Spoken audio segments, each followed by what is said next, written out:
শুভেন্দু অধিকারী সজল ঘোষের কথা বলছিলাম, ঠিক আছে? আমায় একটু জায়গা দাও, মায়ের মন্দিরে বসি। তেমনি আমায় একটু জায়গা দাও, দিল্লির কোণে একটু বসি। বাংলা গানও কিন্তু আগের থেকে বেশি বেজেছে। যে ভাটপাড়ায় বাঙালি পুরো শুকিয়ে গেছিল, সেখানে ক্লাব ধরে ধরে বাংলা পক্ষ তাদের সঙ্গে সংগঠিতভাবে অর্গানাইজ করে বীরেন্দ্র কৃষ্ণ ভদ্রর যে মহিষাসুর মর্দিনী, সেটা সেই দিন থেকে ফুল ভলিউমে আমরা চালু করেছি। এটা বুঝিয়ে দিতে বাংলা ও বাঙালির শত্রুদের যে এখানে বাঙালি আছে, এখানে বাঙালি আছে। এটাকে ইউপি বিহার মনে করার কোনো কারণ নেই, এটা বাঙালি আছে। এই যে ভাটপাড়া, এটা ছিল ভট্টপাড়া, আর আমাদের হুগলি, এটা হচ্ছে উত্তর 24 পরগনা, আর আমাদের হুগলির দিকে ছিল গুপ্তিপাড়া। আমার যে পূর্বপুরুষরা তারা গুপ্তিপাড়ার পণ্ডিত, ঠিক আছে? সেখান থেকে মানে ধরো আমার পূর্বপুরুষ যিনি পুজো প্রতিষ্ঠা করেছিলেন আমাদের বাড়িতে, মদন মোহন তর্কালঙ্কার, এই যে তর্কালঙ্কার এইটা এলো। বা আমার ঠাকুরদার বাবা, ঠিক আছে, উনি হচ্ছেন গোকুলচন্দ্র বিদ্যা বাচস্পতি, এই যে বিদ্যা বাচস্পতি এইটা এলো, ঠিক আছে? এগুলো গুপ্তিপাড়া। অন্যদিকে ছিল ভাটপাড়া, যেটা ছিল বাঙালির শাস্ত্র শিক্ষার জায়গা, সেটা হয়ে গেছে ইউপি বিহারের অস্ত্র শিক্ষার জায়গা। এটা তো রিভার্স করতে হবে। বাংলা পক্ষ সেই লড়াইটা লড়ছে। একটু অন্য প্রসঙ্গে আসবো। দুর্গাপুজো নিয়ে বেশ কিছু কথাবার্তা শুনলাম, বদলের কথাও শুনলাম। তোমার বাড়িতে ঢোকার মুখেই আমি দরজায় একটা জিনিস দেখলাম, যেটা লেখা আছে যে হিন্দি আমাদের রাষ্ট্রভাষা নয়। সত্যি ভারতের কোনো রাষ্ট্রভাষা নেই, কিন্তু সুপ্রিম কোর্টের কোনো এক বিচারপতি তিনি মন্তব্য করেছিলেন, লজ্জার কথা, বাঙালির সন্তান তিনি, এক বঙ্গ সন্তান। এই যে যেরকম শুভেন্দু অধিকারী সজল ঘোষের কথা বলছিলাম, ঠিক আছে? আমায় একটু জায়গা দাও, মায়ের মন্দিরে বসি। তেমনি আমায় একটু জায়গা দাও, দিল্লির কোণে একটু বসি।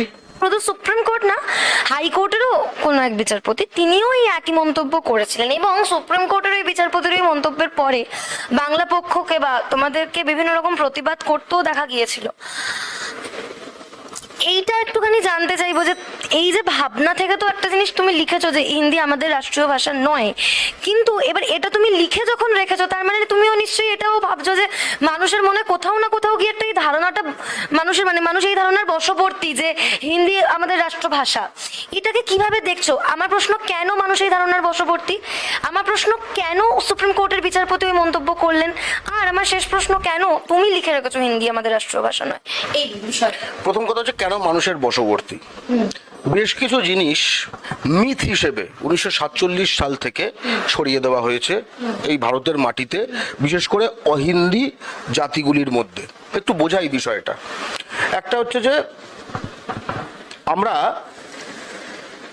বাঙালির রক্তে ভারত স্বাধীন হয়েছে, এবং আমরা কিন্তু ইংরেজি এবং লন্ডনের জায়গায় হিন্দি এবং দিল্লিকে প্রতিস্থাপন করার জন্য সূর্য সেন বাঘাযতীন প্রাণ দেননি, তাই না? ব্যাপারটা কি ছিল? বাঙালির ওপর ইংরেজ চেপে বসেছে, পাঞ্জাবির ওপর ইংরেজ, তো আমরা সরিয়ে দিলাম। সরিয়ে দিয়ে এই বিভিন্ন জাতিগুলি মিলে আমরা থেকে উঁচু না, কেউ কারুর থেকে নিচু না, এর ভিত্তি, যে কারণে এটা যুক্তরাষ্ট্র, এটা একক রাষ্ট্র অফ স্টেটস বলা হয়, ঠিক আছে? ফেডারেল যুক্তরাষ্ট্রীয় কাঠামো, এই কথাগুলো বলা হয়। হিন্দি সাম্রাজ্যবাদী ব্যবস্থা প্রথম থেকেই বুঝলো, ঠিক আছে, কিন্তু এরকম হলে তো পয়সায় বাঁচতে হবে, তো ওই আর কি, শুধুই বড় ভাইয়ের ব্যবসা করতে চাপ হয়ে যায়, বাঙালিরা বড়, তাই না? ইউপিকে তো করে খেতে হবে, তো ইউপিকে যদি ইউপিতে বিহারে করে খেতে হয়, গুজরাটকে যদি শুধু করে খেতে হয়, রিসোর্স নিয়ে করে খেতে হয়, তাহলে তামিলনাড়ুর খুব ভালো হবে, কেরালার খুব ভালো হবে, কিন্তু এগুলো তো সোমালিয়া হয়ে যাবে। তারা হিন্দি সাম্রাজ্যবাদ বলে যে ব্যবস্থা, রাজস্থান পুঁজি, এটা হচ্ছে পুঁজির অংশটা। আরেকটা হচ্ছে যে বিস্ফারিত জনসংখ্যা ইউপি বিহার হিন্দিভাষী এলাকাগুলোর, এই দুটোর সংমিশ্রণে তারা চেষ্টা করে যে ভারতের ওপর একটা আধিপত্য কায়েম করতে, যেখানে এই পুঁজিটা এই পুরো ভারতবর্ষ এলাকাকে বাজার হিসেবে ব্যবহার করবে, আর এই বিস্ফারিত জনসংখ্যা সেটাকে একদম উপনিবেশ তৈরি করে, এই ভাটপাড়া ডিসরা থেকে শুরু করে খড়গপুর আসানসোল রানীগঞ্জ এভরিথিং, ঠিক আছে? এবং এই বিষয়টা